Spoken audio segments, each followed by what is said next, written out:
it's Will with Draper & Co. of Fathom Realty, and today I want to help simplify and demystify a little bit of the real estate process. Our focus for today is due diligence. So what in the world is due diligence, you might be asking? Well, due diligence is the time frame that you get to really make sure you want to buy a house. So when you put a contract on a house, there's going to be something on your contract that says your due diligence period end date.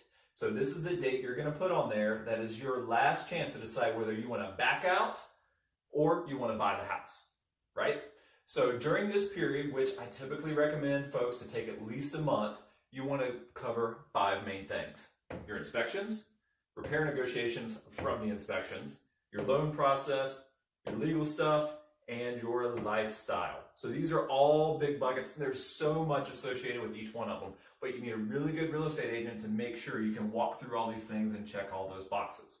So first, let's talk about inspections. When you buy a house, you should get an inspection. I don't care if it's new construction, I don't care if it's resale, it's 3 years old, I don't care if it's 15 years old, definitely get one then, or if it's 100 years old, you need to get at a minimum a home inspection. But there's a lot of other inspections as well. There's your home inspection, pest and termite, radon. If you're on a well or a septic system, you definitely want to get those checked out. Do you have a pool? Yeah, you probably want to get that checked out as well. So there's a lot of different types of inspections you can do. And based on the home inspection, maybe you have to get a specific HVAC inspection or a plumbing inspection or an electrical inspection. It all depends on what's wrong with the house. And something to keep in mind that most people don't know, in North Carolina, we buy homes as is. These are my key terms over here that we're going to cover. So as is. Every house you buy in North Carolina is as is, which means the sellers don't have to fix anything. If you get something fixed, feel lucky. There's going to be lots of real estate agents out there that say, Will, of course, I'm going to get something fixed. I'll just negotiate it later. That's great. Try to do that ahead of time and let yourself know, let your buyers know. If you're a home buyer yourself, make sure you know you're buying the house as is and all the problems that come along with it. It's just like a relationship. We all have personal baggage, right? So when you get into a relationship with somebody, you're accepting their baggage as well. Same thing with a house, right?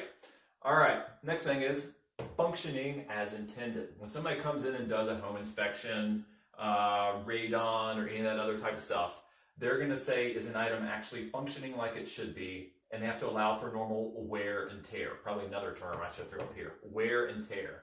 If you buy a 15-year-old house and you have a 15-year-old hot water heater, guess what? It might be working, but that doesn't mean you can ask for a new hot water heater because it is past its life cycle. Well, hot water heaters can last 8 years or they can last 18 years. Most of them last about 8 to 10 years. So if you're buying a house that's 15 years old and you have a hot water heater that's 15 years old, you should just plan on that for the future. Don't try to ask the sellers to replace it if it's working because it is functioning as intended. It's just old. Know what you're getting into. Remember, you're buying a house as is. Enough about inspection stuff. That's going to be a whole nother episode later on.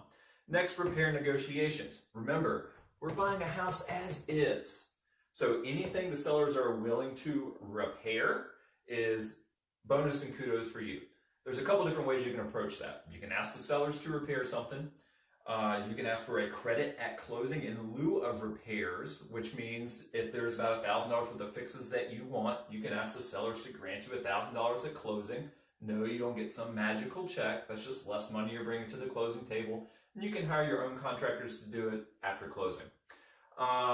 Another way to do it is that you go ahead and line up a contractor. You get an invoice, you get a quote, you have the attorney pay that to them, but be careful there. That can get a little bit sticky with lenders depending on what they fix. So make sure you talk with your real estate agent. Every situation is going to be totally different.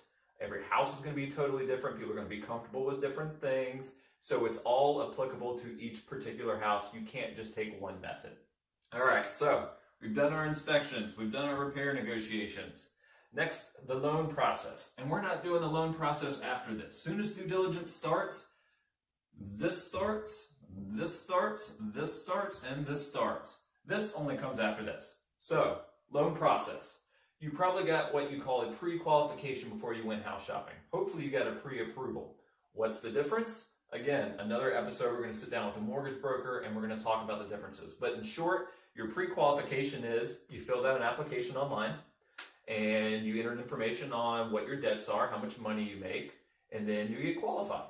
Well, the approval process means they actually document that stuff. You're actually turning in W-2s or P&Ls if you're self-employed. You're turning in bank statements, credit card statements, all that type of stuff, so they can actually verify how much money you make and if you can actually afford the house or not.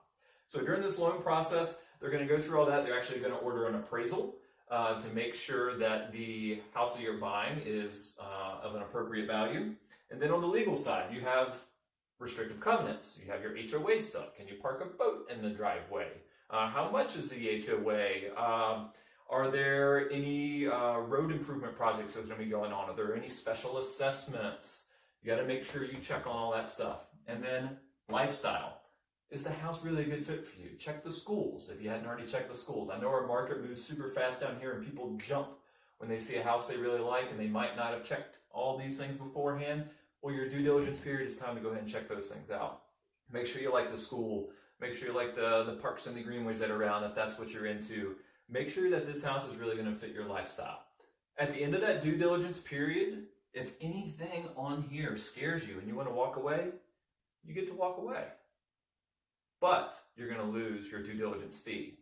And you might be saying, Will, what the heck is a due diligence fee? Well, when you go under contract on a house, you are going to pay a due diligence fee more than likely. That is your holding fee. And this is how I like to explain it to my clients. It's kind of like going to Kmart in the 80s, right? And you put something on layaway. You go in and say, I want this super awesome tube TV. You remember the ones with like these big things that sit on the floor that stick out like this far? You go in and you put it on layaway. You say, you know what? I'm going to give you a little bit of money today, your DD fee, and then I'm going to come back in a month or 2 months and I'm going to go ahead and say, yes, I want this, and I'm going to pay for the rest of it.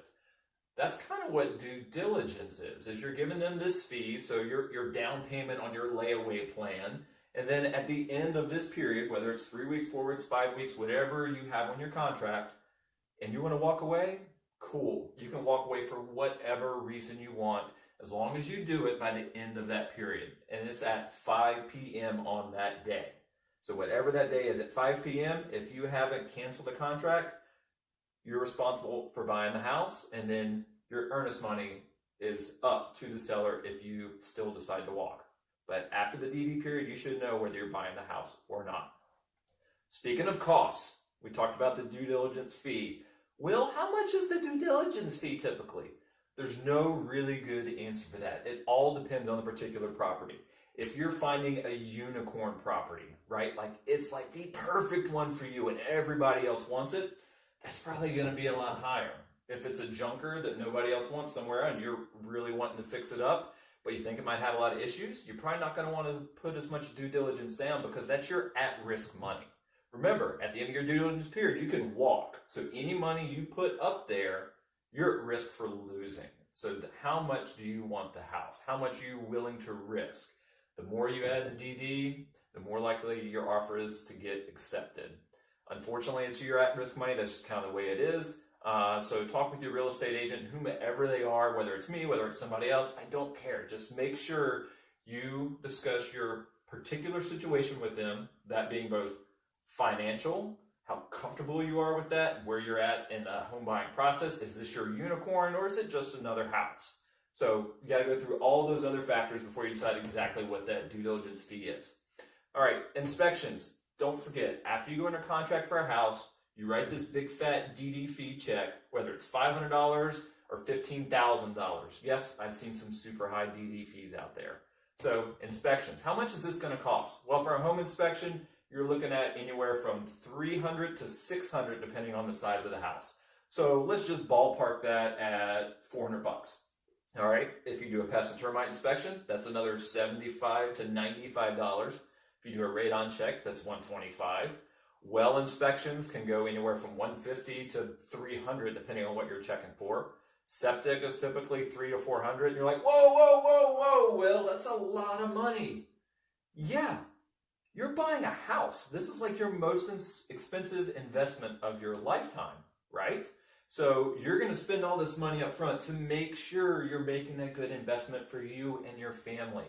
Yes, you can get away as cheap as $400 and just do a home inspection, but if you've got well and septic and everything else, you might be spending $1,000, maybe $1,500 to do all these inspections to make sure there's nothing wrong. I mean, the last thing that you want is to not do something during this due diligence phase. You move in and you realize, oh, I've got a giant hole in my septic system. That's going to be $5,000 to repair. If you'd have known that ahead of time during your due diligence period, you can at least try to negotiate a reduction in price, a credit for repair, whatever it is. Or you can just back out and say, you know what? I really don't want to deal with that. I didn't like septic systems to begin with anyway. So make sure you get these things done and have a budget set aside to know you're going to be spending that money.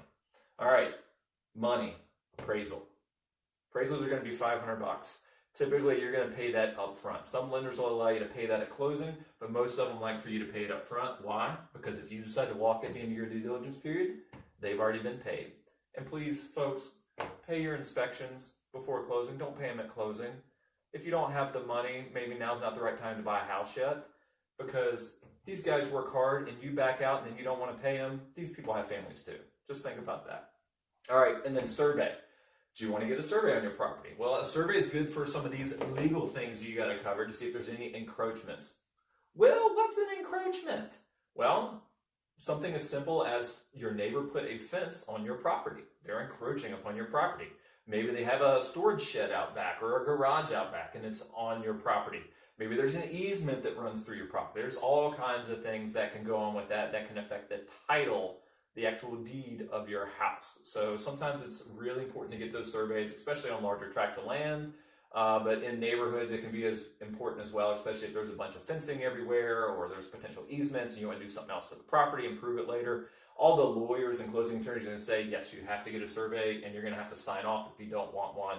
So it's something really good to do as well. So again, these are kind of the main buckets for your due diligence period, making sure you're getting your inspections, do your negotiations for repair. Remember, everything's bought as is and is functioning as intended. So anything you get here is a bonus for you. The seller doesn't have to do anything. You've got your loan process, your legal, and then your lifestyle. At the end of this due diligence process, if you say, yes, I still want to buy this house, you move forward and you're going to make some happy memories for your family in that new house that you move into. If you decide to back out, cool. It's not the end of the world. You have the right to do that. That's what due diligence gives you. It gives you the right to back out. Okay? If anybody has any questions on the due diligence process, feel free to comment below, give me a call, shoot me a text, email me, ask your real estate agent that you already have, talk to a friend, whatever. I'm here to help if you need me to give you advice, whether you work with me or not. I don't care. So I hope everybody has a fantastic weekend. We're in the holiday season. Be safe out there. Be kind. Be generous towards others. Peace, love, and I will talk to you next time.